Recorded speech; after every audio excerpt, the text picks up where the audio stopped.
What's going on, guys? Welcome back to Behind the Booth. I got my main man, Cream, here.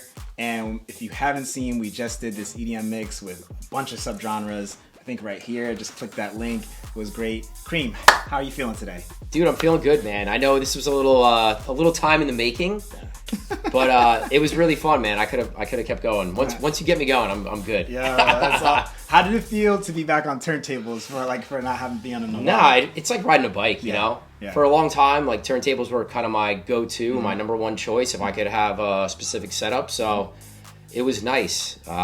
Definitely different playing house music on turntables, but good time, man. It was good. It was fun. So let's take it back. So when did you get started into DJing, and what got you started into DJing? Oh man, I was just always really into music. I used to make like mixtapes and sell them in my high school, and I used to, make all the intro music for all the sports teams, and that's sort of where I started. My family's always really musically inclined. My dad's was in a band like his entire life, so music was kind of just always in my house and in the car and everywhere. And I really fell in love with hip hop first, but as I started DJing, I really fell more in love or equally in love with house music. And my DJ journey sort of taken the same kind of trajectory where I started out a lot more open format in hip hop, and now I'm almost exclusively playing like EDM shows and a lot of my own type of music. So it's pretty cool. That is dope. And if you can remember, do you remember what your first piece of equipment was? Ooh, something new, Mark. Okay. I don't remember, man. My old roommate's brother was a producer, and he was in a hip hop group, and he was a DJ, and like he had turntables, and I remember messing around with his stuff, and that was what sparked me to be like, all right, I need to get some gear. So I bought like a Newmark controller, probably. Yeah, bro. Yeah, that's how we got started. And I had that, and then eventually saved up some money and got CDJs and stuff. Nice. And turntables eventually too. So. Nice. What now from your journey DJing, and I know you've been DJing for a long time. What keeps you passionate about DJing? Man, the music just gets me excited. Like the energy in the club gets me excited. When I start DJing, it's like you kind of get in the zone, you're playing, and I just feed off that energy of the crowd, and like it's almost like a drug, and that definitely keeps me going. And then just loving the music still is a really important part of it. I really enjoy playing the music that I like as much as I can. So that definitely pushes me too. It definitely helps when you enjoy the music that you're playing. Of course, like being a DJ in certain rooms, you have to learn how to. But if you're in like the mainstream stuff, you gotta play the top 40 stuff. But there's ways to mix in your vibe with stuff that the crowd likes too. So that's dope. Now on Snow, if you don't know, Cream DJs, produces, and then on the other side of it, him and Gary W run agencies. So talk a little bit more about that. Like, how did you guys get started with growing Get Down? Yeah, so Get Down DJ Group was spawned at the pool one afternoon. And me and Gary had always talked about how divided our market was, and how if you worked for this group, you couldn't work for this group. If you worked for this club, you couldn't work for that club. And as a DJ that was trying to grow, that always sucked, and we started helping each other fill our calendars. Eventually, we kind of brought some other DJs in. Tone Seta and Dramos were for two of the first couple, UFOso. And we started kind of all helping each other fill our calendars. And the venues were like, you're sending us great DJs. Can you book my entire calendar? And then the next venue said the same thing. And the next venue, and the next venue.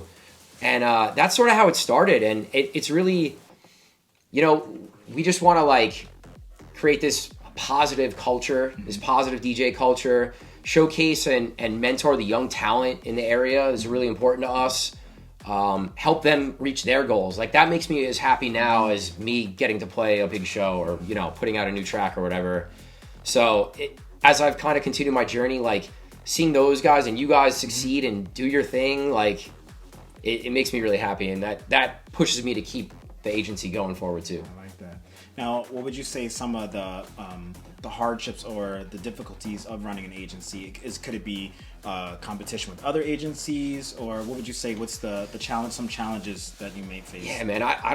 We don't look at competition. Like I want to work with everybody. Nice. If we can work together, we as DJs started working together, and I feel like we grew a lot quickly. And I feel like if we could work with other agencies in the area and find ways to collaborate, like collaboration is the best way to success, I think.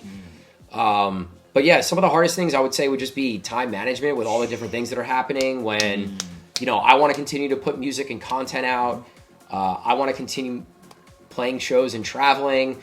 But at the same time, I'm, on a flight and I have owners calling me like, I need to cancel a DJ, or this happened or that happened. So, there's a lot of moving parts. There's a lot of time management that if you're not on top of, like, you could really get lost in the muck, so to speak. Now, you mentioned playing shows. How do you go about prepping for your shows or music selection, saying you're playing in this state versus that state? What's your thought process of prepping? So I'm lucky enough, I feel like I've reached a point where I can kind of really play more of what I want to play in a lot of the places I get to DJ at. But it's always been sort of this journey of me, right? I love hip hop, I love EDM and house music and bass house music. So a lot of the stuff that I create has hip hop influences in those tracks. And making a lot of my own edits and tracks really allows me to kind of play a unique style set, which is me, And I played a lot of my stuff tonight because I like to showcase it when I get a chance to do it. So edits were fire. Edits. If you guys didn't see the mix, like I said, edits were fire. And now, as you continue your music journey, producing, DJing, hand in hand, is that something that you're going to continue to keep doing? Keep cranking out tracks, edits, mashups for the producing side of it? Yeah, I think that side of it is really important. As long as I want to continue DJing and continue that journey, I think the music has to continue to come out. I enjoy making the music, and I wish I had more time to make music. That's one of my favorite things I get to do every week, and I wish I could do it every day. So yeah, the production stuff and the music stuff will continue as long as I enjoy doing it and it makes me happy. As soon as it feels like I don't want to be there and I don't want to do it, I can start transitioning more to an agency owner or more towards the next project or whatever, whatever comes next. Yeah. And then I was just thinking about it, like, from even DJ production side. Now, for when you're doing the events and everything, like, say, for example, like pop-up events or even nightlife and bars and everything, how have you seen the times have changed? Like, whether the DJ is, you're the promoter, you make the flyer, you have to do TikToks, all this thing. How have you seen, like, from when you started to now, like, the difference? Yeah, I mean, this could be an hour conversation, but I mean, I think you always had to show value and bring something besides just being a DJ, right? And being a good DJ. Even when I started, which was a while ago, and it was, how many people can you bring out? Or can you sell some tables? Like, that's been around for a very long time, and that's never going to change. I think today, there's such a focus on social media presence, and there's so many DJs getting booked based on solely on their social media presence. There's a lot of pressure to spend time there. Obviously, if you want to break out as something other than a local DJ, producing music is also extremely important. But I would say, like, you can't do it all. I would say focus on the things that you like to do or that you think you're good at. And if you want to, maybe it's just getting really good at production, and maybe you find somebody else that's really good at social media and you guys can collaborate and help each other. Or, maybe you have a lot of people that come out and you can bring a lot of friends, and you have people that want to promote, and you can start that side of things. Like, there's so many different lanes to be successful. It's really like, what do you want to do, Yeah, and that almost alley-oops me to the next question. What advice would you give, like, say, a young person that may be watching, like, they're playing at spots they may not really want to play at, but they're trying to figure out how to get to the next level? Yeah, man. I would say go hang out at the places that you want to DJ at. Get to know the resident DJs there. Try to show value in some way. Hey, can I take photo or video of you while you DJ? Hey, do you mind if I hang out with you and watch what you do? Because you could learn a lot by just watching a really talented DJ. That would be my best advice. And, if that DJ is really receptive in kind of helping you out, keep asking that person questions, like, find a mentor. I think that's really important. You don't have to force it, but having someone that you could bounce ideas off of, ask questions, and, you could just be really open and honest with, I think, is really important as a young DJ. So that's perfect. That's great advice. And lastly, where can we see Cream going? What's the trajectory? What are we looking at? What are some of the goals? What are we looking to do? And when we... Yeah, man. I mean, I think in the last year, I've been doing a lot of travel gigs and some bigger shows around the country, especially here on the East Coast. I mean, that's really my focus right now, is really booking a lot more shows out of state, high-end, high-level clubs where I can showcase what I do as Cream. I think that's really important.